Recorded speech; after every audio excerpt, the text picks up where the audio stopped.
They say the most dangerous weapon is not the sword, but the tongue. Because words can twist hearts, poison minds, and start wars that last lifetimes. So ask yourself, what happens when a spirit is born not of flesh, but of lies?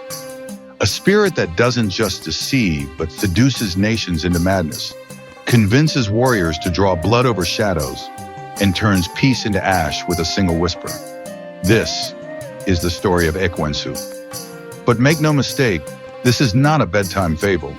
This is a tale soaked in fear, chaos, and cunning. A tale whispered by elders with trembling lips and remembered by communities who still fear what was unleashed. Before the missionaries rewrote his name and painted him as the devil, before colonial hands redrew the lines of good and evil to match their own books, Ekwensu was already ancient. He did not need translation. He was already powerful.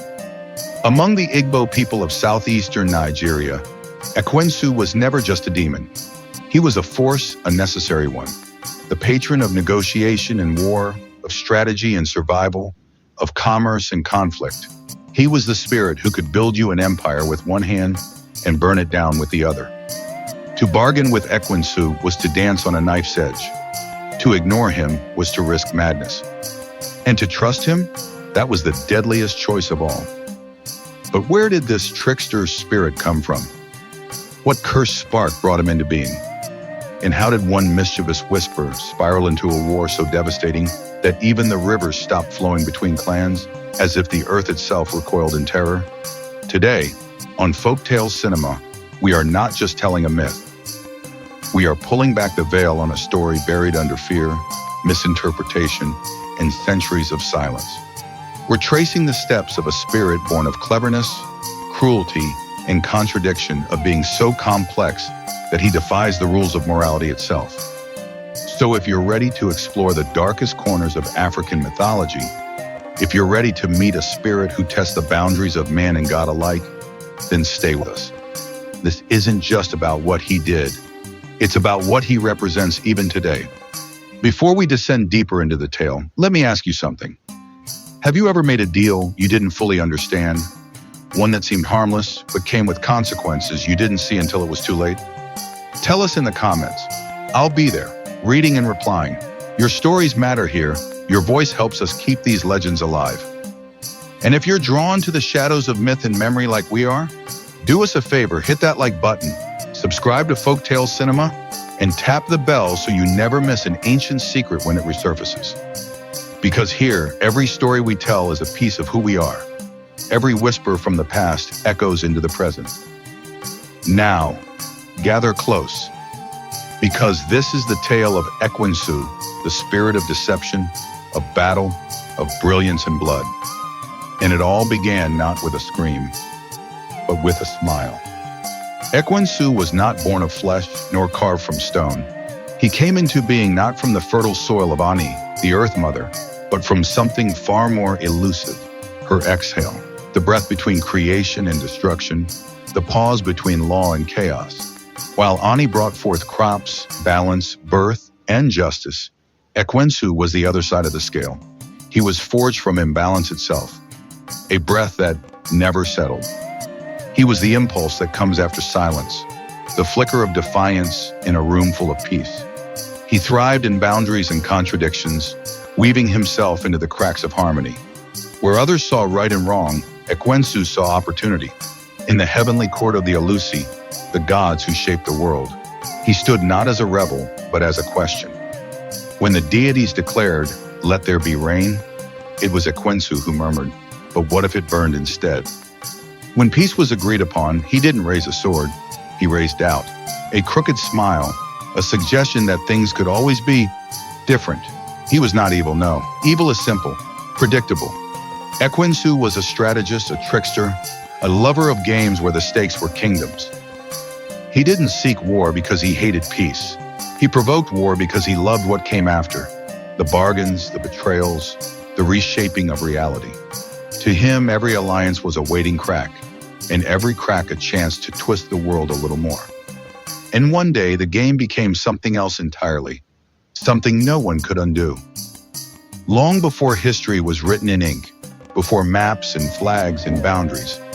There were two powerful Igbo clans, Umudaiki and Umokoro. Their lands were carved like twin palms across a gentle valley, separated only by the river Andu, a silver thread winding through the hills like a blessing from Ani herself. These clans were more than neighbors. They were kin in all but name. They traded yams, they married into one another's bloodlines. They danced under the same moon and worshipped in the same sacred groves. During the harvest, they shared wine without counting gourds. And in the age-old words of the elders, "We are two names but one blood." This irritated Ekwensu. He had been watching quietly. Unseen but always present, he danced on the steam rising from their cooking pots. He hid inside the giggles of children playing by moonlight. He soured their palm wine now and then, made chickens vanish, tangled lovers' tongues in quarrels. But these were minor amusements. Mischievous children were blamed, and laughter followed. There was no chaos, no real division, no glory. Until one night.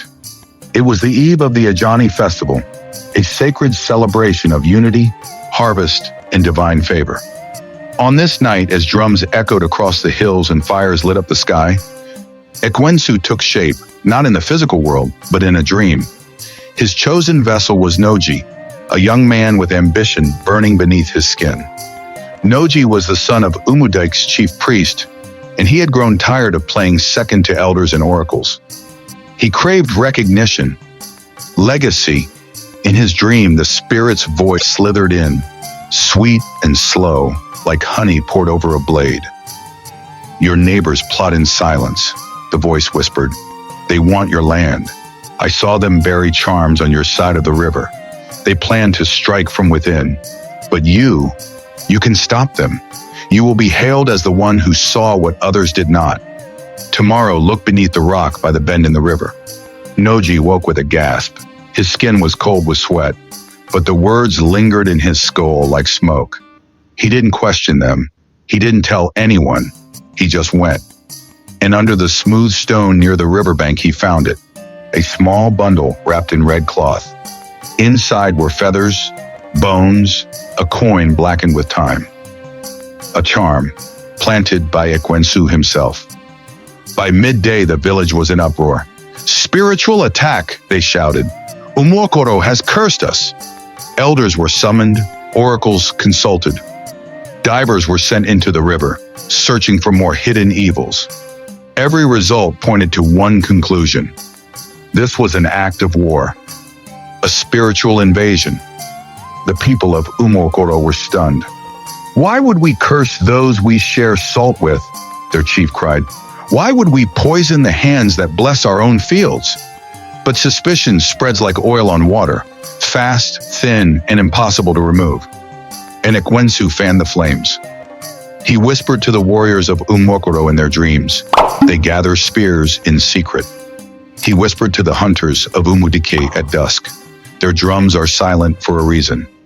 Fear cracked the surface of unity. Children were pulled indoors before dusk.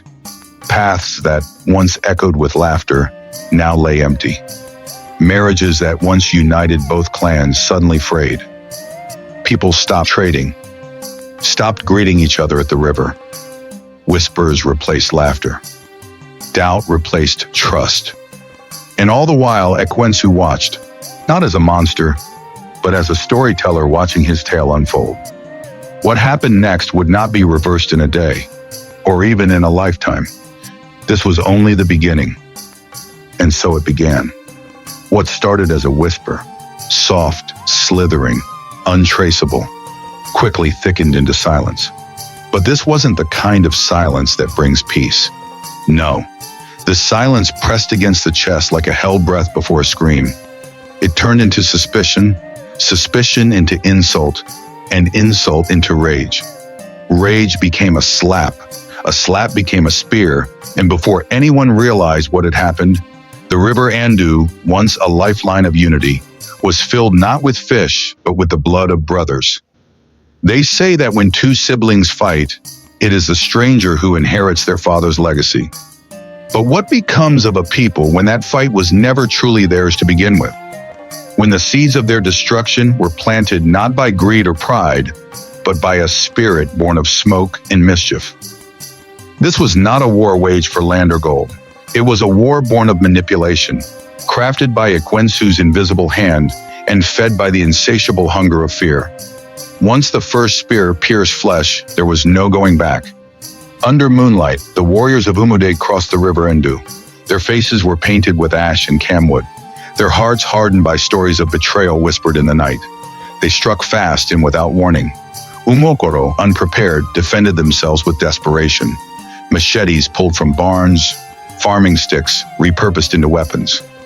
What had once been a valley of laughter, drum beats, and market songs became an open wound, echoing with the cries of the dying and the clash of metal against bone. And through it all, Ekwensu danced. No one saw him, yet he was everywhere. When the blacksmiths of Umudike sharpened their weapons, he leaned in and whispered, "Strike them before they strike you." When Umokoro's seers gathered to consult the spirits, he corrupted their visions. The kola nuts turned bitter. The palm oil spilled in patterns no one could read. The ancestors were silent, or worse, laughing. Even the sacred oracles, once clear and commanding, became confused and fearful. The war dragged on. Some seasons the fighting stopped, and both sides tended their wounded and buried their dead. But the peace never lasted. Children born after the first battle never knew a world without fear. They were fed war songs with their mother's milk. They were rocked to sleep with lullabies of vengeance. And Noji, the young man whose dream had sparked it all, grew into a man cloaked in the leopard skin of leadership. He led his people with a voice of iron and eyes clouded by pride and sorrow. Yet in the rare moments when the fires burned low and silence returned to the hills, he would sometimes wonder, was the charm real? Was the dream even mine? But the truth was buried too deep beneath years of blood. And Ekwensu, he had already moved on. He was stirring newer games in distant places. Then, something unexpected happened. A group of children, thin from hunger and disoriented by war, wandered too close to the forest that stood untouched between the two clans. This was no ordinary forest. It was the grove of the forgotten gods, where no man dared go since the first spear flew. There, in the cool hush of moss and shadow, the children came upon an old woman. Her skin was dry and cracked like droughted bark, and her eyes were the color of forgotten dust. She looked like she had been there for centuries, waiting. "Why do your people fight?" she asked. One child said, "Because they cursed us." Another added, "Because our fathers told us to." The woman nodded slowly, sadly. "And do you know who told your fathers?" The children shook their heads. "The one who lies for fun," she whispered. When the children returned to their villages and repeated her words, something shifted. The elders, those few who still remembered a time before the bloodshed, grew quiet, afraid. They knew who she meant. Ekwensu, the trickster, the spirit whose joy was not in killing, but in watching others destroy themselves. This was the first crack in the wall. Not long after, a small group of elders, desperate for a way out of the endless war, journeyed into the sacred hills. Their destination was Agu Neka, the last living priest of the old path. A man said to have looked Ekwensu in the eye and survived. They found him sitting beneath a collapsed shrine, his eyes milky with blindness, but his spirit sharp as ever. "You fight a spirit that cannot be killed with blades," Agu Neka said. "He is fed not by blood, but by rage, by your need to be right, by every insult you carry in your chest, every revenge you plan in silence. That is his feast." "Then how do we stop him?" they asked. He smiled. "You don't fight him, you starve him." The message spread slowly, whispered at first, then spoken aloud in secret. The path to peace was not to win, but to refuse to play. But how do a people raised in fire remember how to walk through rain? It began with a meeting, held in darkness beneath the twisted iroko tree that grew on the boundary line between Umudike and Umokoro. The elders came cloaked, hidden, voices hushed. Some hadn't seen each other in years. Others had lost sons to one another's spears. They were tired. The yams grew thin. The river had soured. Their grandchildren knew only bitterness. One elder, her voice trembling, finally spoke what none dared say. "We must speak his name, Ekwensu, and we must end his game." The silence that followed was not fear. It was relief. And somewhere far off, deep in the woods or the wind, the trickster paused. The story was beginning to slip from his grasp. It is a dangerous thing to name a spirit aloud, but sometimes silence is the greater threat. They came not in pride, nor out of ritual. They came broken, bruised by decades of blood, eyes dulled by grief. Elders, warriors, widows, even children who had learned to stop crying in their sleep. The last handful of hope gathered beneath the canopy of grief and defiance to do what had not been done in generations, confront the spirit of deception himself. Together, they built a shrine, but not one of honor. No carved idols, no incense. This was a monument of renunciation. It stood in the heart of the no-man's land between Umudiki and Umokoro, where even birds refused to nest. The shrine was made from the wreckage of war, splintered spears, shattered masks, torn garments still stained with dried blood. Around it, there was no fire, only silence. The kind of silence that hums with something just beyond hearing. They did not come to worship Ekwensu, they came to reject him. And to witness this act, they called the one person whose voice still echoed through forgotten realms, the seer woman. No one remembered her real name anymore. She was simply the keeper of songs that should not be sung. Some said she had once danced with the gods. Others said she had died 1,000 times but kept coming back, burdened with stories no grave could hold. She came that night with moonlight like bleached bone, carrying no staff and wearing no colors. Only silence followed her steps. When she stood before the shrine, she did not sing praises. She did not chant blessings. She called the names of the dead. Chukwudi, who fell beneath the first spear. Irmingwa, who vanished in the river's roar. Obina, who never learned to speak his name before his throat was taken. One by one, the names of the lost bled into the air. And with each name, the wind slowed. The leaves stopped whispering. Even the insects held their breath. The world seemed to lean in. Then came the flicker.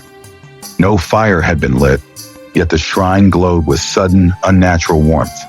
And from the shadows, he came. Not as a beast, not as a demon, but as something almost human. He did not walk, he shimmered. A shape, a smirk, a rustle that moved from ear to ear like a rumor you wished you hadn't heard. And then a voice. Playful, light, dangerous. I only gave you a nudge, he said. You did the rest. His laughter rolled like distant thunder, soft but echoing everywhere. You needed someone to blame. I wore the mask, and you danced. He moved among them without walking. A whisper on one neck, a brush against another's shoulder, a laugh in the throat of a widow before she could weep. But the people did not flinch. They stood still. No curses, no stones, no anger, only grief. And for Ekwensu, that was poison. Where there was no pride to wound, no ego to feed, no fear to ignite, he withered. He was a spirit of manipulation, of division, a parasite who needed hosts blind to their own hunger. But this night they saw him, not as a god, not even as a villain, but as a reflection of every lie they believed, every revenge they justified, every moment they allowed hate to replace understanding. And so he hissed one final time, the sound of steam on flesh, and vanished. Not slain, just starved. But the story does not end with his fading, because spirits like Ekwensu never truly die. They linger, in hesitation, in rumor, in pride, in the corners of conversations, in the pauses before forgiveness. That's why this myth, this truth, still matters. In Igbo cosmology, Ekwensu is not the devil, not in the way foreign texts have tried to claim. He is not evil incarnate. He is the spirit of duality, of chaos and cunning, of war and diplomacy, of deception and negotiation. He is what happens when the mind splits from the heart. He is the whisper behind decisions made in darkness, the suggestion behind every broken treaty, every suspicious glance, every unnecessary word. He is not to be feared. He is to be understood. Because every one of us carries him somewhere inside. And the only way to defeat a spirit like Ekwensu isn't through rage or ritual. It is to look into the mirror and say, I see you, but I choose truth. The most dangerous wars are not fought with weapons. They are fought with lies. Lies we tell ourselves. So if you take anything from this story, let it be this. The next time doubt slithers into your ear, when suspicion knocks louder than reason, when the hunger to be right outweighs the need for peace, remember the shrine built from ruin. Remember the seer who named the dead. Remember the God who faded when no one gave him power. And remember, the trickster's only true enemy is truth. And so the silence returned, not empty, but full. Full of names once lost to battle cries, now spoken in honor. Full of truths buried beneath vengeance, now unearthed in humility. The river Endu may one day run clear again, but the echo of Ekwensu's laughter still hums in the places we don't look closely enough. Because Ekwensu was never just a spirit of old. He is an idea, a shadow, a mirror held up to us when pride whispers louder than reason. He doesn't burn villages, he burns bridges. Not with fire, but with suspicion, with unchecked ego, with the sweet poison of I'm right. He didn't die that night. Spirits like him don't. They go quiet until we feed them again. That's the warning inside this folktale, not just to fear the trickster, but to recognize the moment he stirs inside us. In every choice where we value victory over peace, in every silence where truth could have been spoken, in every grudge we polish and pass down like inheritance. What if Ekwensu was never outside us? What if he only ever needed us to listen? This tale, as ancient as the red soil of the Igbo land, still bleeds relevance. Because what happened between Umudaik and Umokoro isn't just myth, it's a parable for our own world, still split by unseen hands, still manipulated by the clever dance of ego and misinformation. But there is power in remembering, power in stories, and most of all, power in naming the spirit that hides in the cracks of conflict. So we ask you now, not just as a viewer, but as a fellow traveler through these ancestral echoes, do you believe spirits like Ekwensu still walk among us? Or have they simply taken root inside us? Drop your thoughts in the comments. This community, Folktale Cinema, isn't just about stories. It's about conversation, about reflection, about unearthing what we've forgotten and shining a light on the parts of ourselves we've ignored. Or if this tale stirred something in you, share it. Let the story travel as far as the lie once did. Let it reach someone standing on the edge of mistrust, someone who needs to remember how wars begin and how they end. And if you haven't already, hit that subscribe button. Tap the bell to be notified when we drop the next tale. Because here at Folktale Cinema, we bring you a new myth, a new lesson, a new truth every single week. Like, comment, share. And most importantly, remember, some spirits feed on silence, but truth starves them. Until the next story, keep your mind sharp, your heart soft, and your soul grounded. And never forget the trickster only wins if we stop listening.